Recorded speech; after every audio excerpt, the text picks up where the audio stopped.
Hello guys, இன்னைக்கு நாம பார்க்க போறது I am a part timer for the காட்ஸ்ங்கிற மான்வா சீரிஸோட எபிசோட் 14, அதாவது சீசன் 1ஓட ஃபைனல் எபிசோட். அதனால நம்ம ரொம்ப பேசாம இப்ப வீடியோக்குள்ள போயிரலாம்.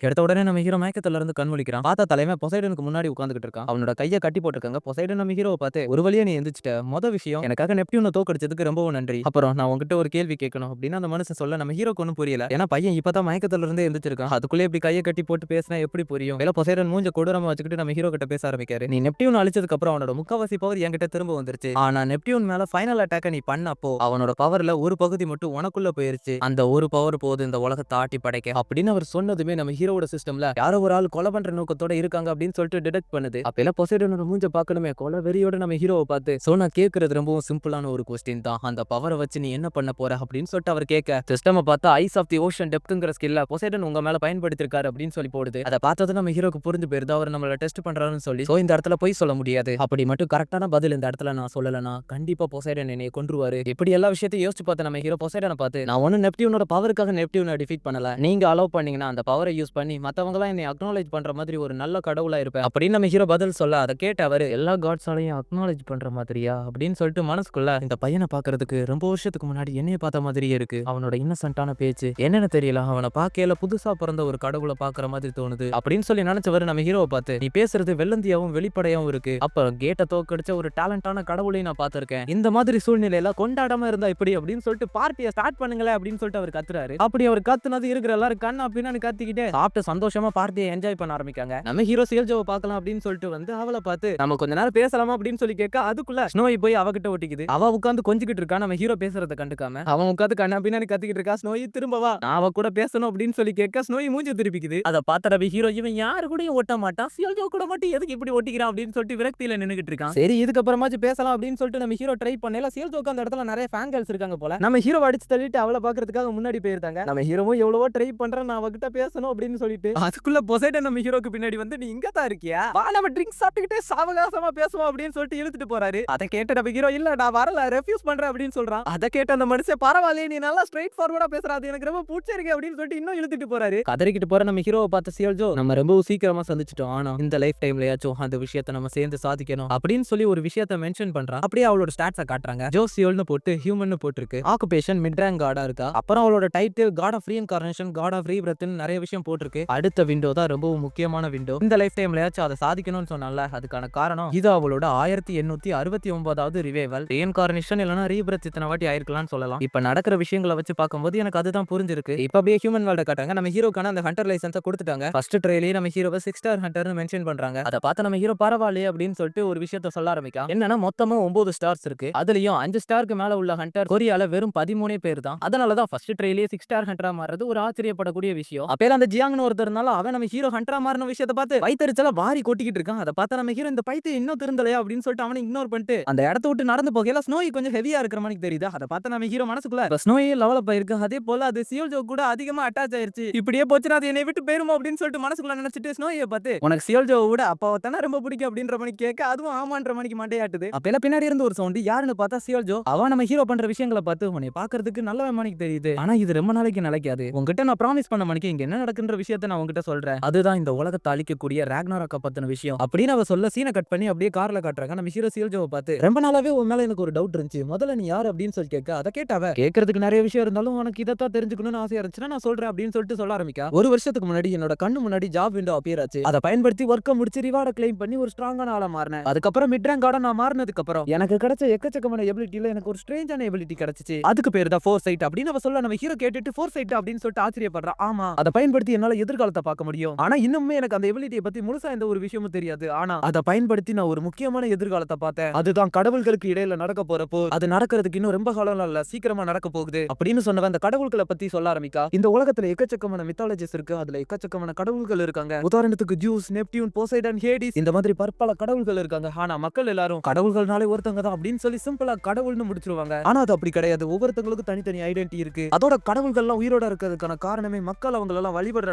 தான். அப்படி மக்களால வழிபடப்படாத மறக்கப்பட்ட கடவுள்கள் எல்லாரும் அவங்களோட பேரை திரும்ப பெறணுன்றதுக்காக கேட்ஸை பயன்படுத்துறாங்க. அது மூலியமா அவங்களோட ஸ்ட்ரென்த்தை திரும்ப வர வச்சுக்கிறாங்க. அப்படி அவங்களோட பவர்ஸை திரும்ப வர வச்சு அந்த மறக்கப்பட்ட கடவுள்கள் எல்லாரும் இப்ப இருக்கிற கடவுள்கள் கூட சண்டை போடுவாங்க. அதுதான் முடிவு. அப்புறம் 6வது ராக்னராக்கோட ஆரம்பமும் அதுதான் அப்படின்னு அவ சொல்ல நம்ம ஹீரோ ஷாக் ஆயிட்டு வெயிட் பண்ணி ஹியூமன் வேர்ல்டுல இந்த கேட்ஸ் எல்லாம் இருக்கு. அப்படி அந்த மறக்கப்பட்ட கடவுள்கள் எல்லாம் பவர்ஸ் திரும்ப எடுத்துக்கிட்டு கேட்ஸ் வெளியே வந்தாங்கன்னா அப்படின்னு சொல்லிட்டு நம்ம ஹீரோ கேட்க நீ கரெக்டா தான் யோசிச்சிருக்க. அதனாலதான் கடவுள்கள் எல்லாரும் டஞ்சன்ஸை கிரியேட் பண்றாங்க. மனுஷங்களை அதை எதிர்த்து சண்டை போட வைக்கிறதுக்காக கிரியேட் பண்ணப்படுற ட்ரைனிங் கிரவுண்ட் தான் இந்த டஞ்சன்ஸ் எல்லாமே. அதனாலதான் கேட்ஸ் எப்படி இருக்குமோ அதே போல சிமிலரா டஞ்சன்ஸையும் உருவாக்குறாங்க அப்படின்னு அவ சொல்ல அதை கேட்டு நம்ம ஹீரோக்கு பயங்கரமா கடுப்பாயிருது. என்னது ட்ரைனிங் கிரவுண்டா? அந்த டஞ்சன்ஸ் எல்லாம் வந்ததுக்கு அப்புறம் எக்கச்சக்கமான மக்கள் அடிபட்டு காயத்தோட இறந்து போனாங்க. ஆனா இது எல்லாமே ட்ரைனிங்னு சொல்ற அது எப்படி அப்படின்ற மாதிரி நம்ம ஹீரோ கேட்க அவ சொல்ல ஆரம்பிக்கா நீ நெப்டியூனை பார்த்தல அப்பயுமா உனக்கு புரிய வரல அவனோட பவர் எவ்வளவு இருந்துச்சு. இத்தனைக்கும் அவனோட ஃபுல் பவர் அவன் கேதர் பண்ணாமலே அந்த கேட் விட்டு வெளியே வந்துட்டான். அப்பயுமே அவனை தடுக்கிறதுக்கு எவ்வளவு கஷ்டமா இருந்துச்சு. அதுதான் இங்க பிரச்சனை. இந்த கேட்ஸ்ங்கிற விஷயத்தை பார்த்தா கடவுள்களே பயப்படுவாங்க. அண்ட் அந்த மறக்கப்பட்ட கடவுள்களோட எனர்ஜி நாளுக்கு நாள் அதிகமாகிட்டே போகுது. எந்த நேரம் என்ன நடக்கும்னே சொல்ல முடியாது. முடிஞ்ச அளவுக்கு கடவுள்கள் எல்லாத்தையும் பாதுகாக்க முயற்சி பண்றாங்க. ஆனா அந்த மாதிரி சூழ்நிலையில ராக்னராக் மட்டும் வந்துச்சுன்னா ஒரு கடவுள் கூட உயிரோட இருக்க மாட்டாங்க இந்த ஹியூமன் வேர்ல்ட ப்ரொடெக்ட் பண்றதுக்கு. ஆப்வியஸ்லி மனுஷங்க யாருக்குமே இத பத்தின எந்த ஒரு நாலேஜும் கிடையாது. அவங்க எல்லாருமே கேட்ஸ் வர்றத ஒரு கார் ஆக்சிடென்ட் பண்ணி தான் பாக்காங்க. சப்போஸ் நெப்டியூன் மாதிரி ஒரு ஆளு சிட்டில அப்பியர் ஆனானா நம்ம கண்ணை சிமிட்டுறதுக்கு முன்னாடி இருக்கிற எல்லாத்தையும் அழிச்சிட்டு போயிருவான் அப்படின்னு அவ சொல்லி முடிச்சதுக்கு அப்புறம் நம்ம ஹீரோக்கு இருக்கிற எல்லா விஷயமும் புரிய வருது. இப்ப நடந்துகிட்டு இருக்க எல்லா விஷயமும் மனுஷங்க அந்த கேட்ஸை எதிர்த்து போராடணும்ன்றதுக்காக கடவுள்கள் கொடுத்த கடைசி கிஃப்ட் தான் இந்த எபிலிட்டி எல்லாமே. அந்த எல்லா விஷயத்தையும் புரிஞ்சுக்கிட்ட நம்ம ஹீரோ சியல்ஜோவை பார்த்து கடைசியில ஹியூமன்ஸ் அவங்கள ப்ரொடெக்ட் பண்ணிக்கிறதுக்காக அவங்களோட எபிலிட்டியை நம்பி அவங்களே தான் சண்டை போட்டாகணுமா. ஆனா கடவுள்களாலேயே சமாளிக்க முடியாத கேட்ட ஹியூமன்ஸால எப்படி சமாளிக்க முடியும் அப்படின்னு சொல்லிட்டு நம்ம ஹீரோ கேட்க அதுக்கு அவ சொல்ல ஆரம்பிக்க நான் அதுக்கு உதவி பண்றேன். உன்னால அதை பண்ண முடியும். நான் ஃபியூச்சர்ல பார்த்தேன் நீ எக்கச்சக்கமான கேட்ஸ் அழிச்ச ஹியூமன் வேர்ல்ட ப்ரொடெக்ட் பண்றதுக்காக. நான் ஃபியூச்சர்ல பார்த்த அந்த பர்சனா உன்னை மாத்துறதுக்காக என்னால எவ்வளவு உதவி பண்ண முடியுமோ அவ்வளவு உதவி நான் உனக்கு பண்றேன் அப்படின்னு சொன்னவ காரை ஸ்டாப் பண்ணி நம்ம வர வேண்டிய இடத்துக்கு வந்துட்டோம் அப்படின்னு சொல்ல நம்ம ஹீரோ அதுக்குள்ள வந்துட்டோமா எனக்கு ரைடு கொடுத்ததுக்கு ரொம்ப நன்றி அப்படின்னு சொல்லிட்டு இறங்குறான். அப்படியே நம்ம ஹீரோ அபவுட் டன்ல பார்த்தா நம்ம ஹீரோ மூஞ்சே மாறி போயிருது. என்னன்னா பிரேக்கிங் நியூஸ் 6 ஸ்டார் ஹண்டரா டாம் டிக்கு மாறிட்டாரு அப்படின்னு சொல்லிட்டு ரிப்போர்ட்டர்ஸ் எல்லாரும் அந்த இடத்துல நின்னுகிட்டு இருக்காங்க. நம்ம ஹீரோ அந்த இடத்துல இருக்கிறான்றத பார்த்தது நம்ம ஹீரோ போட்டு மொய்னு மொச்சு எடுத்துறாங்க ஈ மாதிரி. அப்ப எல்லாம் அந்த சியல்ஜோ புள்ள கார் எடுத்துட்டு கிளம்பறத பார்த்துட்டு நீ பண்றேன்னு சொன்ன உதவி இதுதானாமா அப்படின்னு சொல்லிட்டு கத்திக்கிட்டு இருக்கா. இப்போ அப்படியே ஒரு மாசம் கழிச்சு கட்டுறாங்க. நம்ம ஹீரோ பண்ண விஷயத்தை பத்தி தான் பேசிக்கிட்டு இருக்காங்க. இன்னும் நியூஸ்ல ஒரே மாசத்துல டெத்தே இல்லாம 3 டஞ்சன்ஸை கிளியர் பண்ணிருக்காரு டாம் டிக்கு அப்படின்னு சொல்லி. இதனால நம்ம ஹீரோக்கு ஒரே ஒரு நல்லது டிவைன் பவர் இன்க்ரீஸ் ஆகிட்டு இருக்கு. அப்பெல்லாம் இந்த விஷயங்கள் எல்லாம் டிவில பாத்துக்கிட்டு இருந்த நம்ம ஹீரோ டிவி ஆஃப் பண்ணிட்டு பாப்புலரா இருக்கிறது பயங்கரமா இருக்கு அப்படின்னு சொல்லிட்டு நம்ம ஸ்னோயை பார்த்து நீ பாப்புலர் ஆயிட்ட ஸ்னோயி உனக்கு ஃபேன் கிளப்லாம் வச்சு நடத்திக்கிட்டு இருக்காங்க தெரியுமா அப்படின்னு சொல்லி நம்ம ஹீரோ பேசல ஸ்னோயி திரும்பி படுத்துக்குது. அந்த நேரம் அந்த இடத்துக்கு சியல்ஜோ வந்துருந்தா. வந்தவன் நம்ம ஹீரோவை பார்த்து கூடிய சீக்கிரம் உன்னோட பாப்புலாரிட்டி ஃபேம் எல்லாத்தையும் உன்னோட ஸ்ட்ரென்த்தா மாத்தணும். ஏன்னா நீ இதுக்கு மேல சண்டை போட போறவங்க எல்லாருமே ரொம்ப கடினமான ஆட்களா தான் இருப்பாங்க. நான் பார்த்த ஃபியூச்சரை யாருக்கிட்ட நான் சொல்லி இருந்தாலும் அவங்க ரொம்ப கஷ்டப்பட்டு இருப்பாங்க. டிப்ரெஷன்ல கூட மூழ்கி இருப்பாங்க. இருந்தாலும் நான் உங்ககிட்ட கேக்குறேன் அந்த கஷ்டமான எதிர்காலத்தை எதிர்கொள்ள நீ தயாரா இருக்கியா அப்படின்னு சொல்லிட்டு அவ கேட்க அதுக்கு நம்ம ஹீரோ இந்த எதிர்காலம் எனக்கு தெரியாம இருந்தா நான் என்ன பண்ணிருப்பேன்னு எனக்கு தெரியல. ஆனா தெரிஞ்சுக்கிட்டதுக்கு அப்புறமா ஒரே இடத்துல உட்கார்ந்தலாம் என்னால மத்திய தேய்க்க முடியாது அப்படின்னு நம்ம ஹீரோ சொல்ல அதை கேட்டவ நான் நினைச்சேன் இதைத்தான் நீ சொல்லுவேன்னு. நம்ம இப்ப கிளம்பலாம் அப்படின்னு சொல்லிட்டு அந்த காட்ஸ் வேர்ல்டுக்கு டெலிபோர்ட் ஆகுறாங்க ரெண்டு பேரும். அந்த இடத்துல இந்த எபிசோட் முடியுது. சரி ஓகே गाइस கண்டிப்பா இந்த எபிசோட் உங்களுக்கு பிடிச்சிருக்கும் நம்புறேன். பிடிச்சிருந்தா மறக்காம நம்ம சேனலை சப்ஸ்கிரைப் பண்ணிட்டு கூடவே ஒரு கமெண்ட் போட்டு அந்த ஹைப் பாயிண்ட்ஸ் கொடுத்துட்டு போங்க. அண்ட் இதுதான் சீசன் 1 லாஸ்ட் எபிசோட். சீசன் 2 நான் 10k அடிக்கல போட ஆரம்பிக்கேன். அது வரைக்கும் டூம் ரைடர் கிங்க கண்டினியூ பண்ணலாம்னு இருக்கேன். ஆல்ரெடி டூம் ரைடர் கிங்ல எக்ஸ்பிளைன் பண்ண எபிசோட்ஸ் எல்லாத்தையுமே ரீ ரெக்கார்ட் பண்ணி ஹவர் எடிஷனா போட்டு விட்டுறேன். கவலை வேண்டாம். அண்ட் லாஸ்ட் சாப்டர் நான் எக்ஸ்பிளைன் பண்ணல இங்க பயங்கரமா பாட்டு போட்டுக்கிட்டு இருக்காங்க. இப்போ கூட பாட்டு போட்டுக்கிட்டு தான் இருக்காங்க. நான் ஆடியோ என்ஹான்ஸ் பண்ணதுக்கு அப்புறம் பேக்ரவுண்ட் நாய்ஸ் கட் ஆகி என்னோட ஆடியோவும் கொஞ்சம் கரெக்ட் ஆகிறதுக்கு வாய்ப்பு இருக்கு. அப்படி ஏதாச்சும் நடந்துருச்சுன்னா என்னை மன்னிச்சுக்கோங்க. சரி ஓகே நான் உங்களை நாளைக்கு பாக்குறேன். பாய் பாய்.